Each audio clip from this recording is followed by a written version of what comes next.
सर्वप्रथम मी महामानवांना वंदन करते।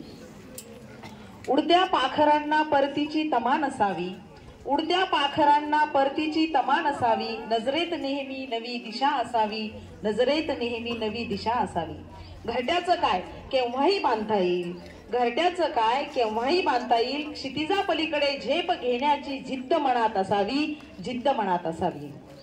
आदरणीय व्यासपीठ आणि व्यासपीठावर विराजमान असलेले या शाळेचे सल्लागार म्हणजे श्री गणेश सोळंके सर, तसेच उपस्थित असलेले प्रमुख पाहुणे म्हणून आपल्याला लाभलेले नेर येथील अभिजित शाळेचे मुख्याध्यापक म्हात्रे सर, तसेच आष्टी सर्कल येथील प्रमुख पाहुणे म्हणून लाभलेले आपल्याला रमाकांत सोळंके सर, या शाळेचे सदस्य श्री भुदेकर सर, श्री सुभाष बागल सर, तसेच सुनीताताई दिदी आणि आम्ही नेहमीच म्हणतो सूर्यासारखे तेज असणारे आपल्या या शाळेचे आन बान शान मुख्याध्यापक आपले मोठे सर आणि या समोर बसलेले आधारस्तंभ, या शाळेचे जे आधारस्तंभ आहेत ते म्हणजे आपला शिक्षक वृंद आणि नॉन टीचिंग स्टाफ, तसेच माझे विद्यार्थी मित्र हो। आज आपण येथे फेअरवेल कार्यक्रम म्हणजेच तुमचा निरोप समारंभ, परंतु मी एक सांगू इच्छिते, हा निरोप समारंभ आपण परत एकदा घेणार आहोत म्हणजेच 12वी नंतर, कारण 10वी नंतर इथे 11वी सुद्धा आहे।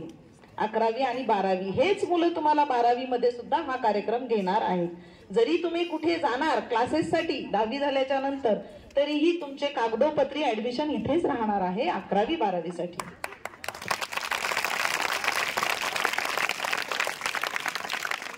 निरोपाच्या वेळी घ्यायचे नसतात हातात हात, निरोपाच्या वेळी घ्यायचे नसतात हातात हात, स्पर्श असतो सांभाळायचा मखमली हृदयात, स्पर्श असतो सांभाळायचा मखमली हृदयात। निरोपाच्या वेळी नसतात मोजायचे भूतकाळातले क्षण, निरोपाच्या वेळी नसतात मोजायचे भूतकाळातले क्षण, हसून असतात स्वच्छ करायचे हृदयावरचे सारे क्षण।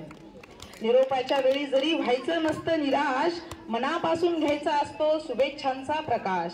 निरोपाच्या वेळी फक्त एवढंच असतं करायचं, समोरच्याच्या डोळ्यातलं पाणी आपल्या डोळ्यात घ्यायचं, समोरच्याच्या डोळ्यातलं पाणी आपल्या डोळ्यात घ्यायचं। बघा, मी आवर्जून सांगू इच्छिते की इथे या नवभारत शाळेमध्ये शिक्षकांनी तुम्हाला भरभरून खूप काही दिलेलं आहे, तसेच टॉप 5 मध्ये सगळ्या मुली आहेत, याचा मला सार्थ अभिमान वाटतो। परंतु दुःख याचंही वाटतं की मुलं मागे आहेत का, मुलांच्या मागे काय काम आहे एवढं की जेणेकरून ते या टॉप 5 मध्ये नाहीये।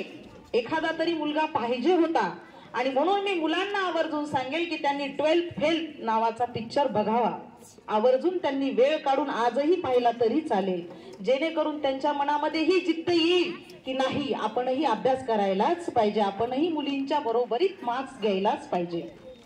आणि अजून एक सांगू इच्छिते मी की मोठे सरांनी तुम्हाला सांगितलं पहा की या प्रांगणामध्ये तुम्ही परत येणार आहात, जरी तुम्ही आता रडून जाणार आहात परंतु येते वेळेस तुम्ही हसत सरांचे दर्शन घेण्यासाठी, सरांना सांगण्यासाठी येणार आहात की आय एम सक्सेस। आणि खरंच मोठे सर हे मुलं सक्सेसच होणार आहेत, कारण या सर्वांना नर्सरी पासून ते 10वी पर्यंत तुमचा सहवास लाभलेला आहे, तुमचे संस्कार लाभलेले आहेत आणि या संस्काराची शिदोरी ते सोबत घेऊन चाललेले आहेत। नक्कीच सर्वजण सक्सेस होणार आहेत आणि या मुलींच्या मागोमाग मुलंही राहणार आहेत, अशी मी मुलांकडनं सुद्धा आशा करते। Success is not permanent and failure is not final, success is not permanent and failure is not final, never stop working after success and never stop trying after failure. So my dear students, you do success. तुम्ही करू शकता, नक्कीच करू शकता आणि जो तुम्ही गोल ठरवलेला आहे तो करणारच आहात। त्याप्रमाणे आपल्या अभ्यासाचा वेळ वाढवा, सिटिंग वाढवा आणि भरपूर असा अभ्यास करून 10वीला जास्तीत जास्त मार्क घेण्याचा प्रयत्न करा।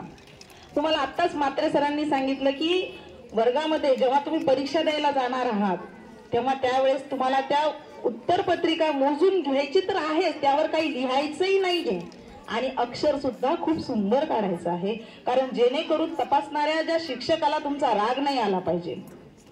बघा, जेव्हा जो शिक्षक तपासत असतो ना पेपर, तेव्हा त्याच्या मनामध्ये काही वेगवेगळं टेन्शनही असू शकतं, त्यावेळेस तुमच्या अक्षरांनी त्यांना त्यांचं मन फुलवून टाका, जेणेकरून त्याला मार्क द्यावेसे वाटले पाहिजे। त्यामुळे लिहिताना खाडातोड करू नका, सिक्वेन्स वाईज लिहा आणि अक्षर सुंदर काढा. सर्व मुलांना मुलींना माझ्याकडनं खूप खूप शुभेच्छा येणाऱ्या परीक्षेसाठी. आणि 11वी मध्ये तुम्ही इथेच आहात हे परत मी तुम्हाला सांगू इच्छिते. जय हिंद, जय महाराष्ट्र.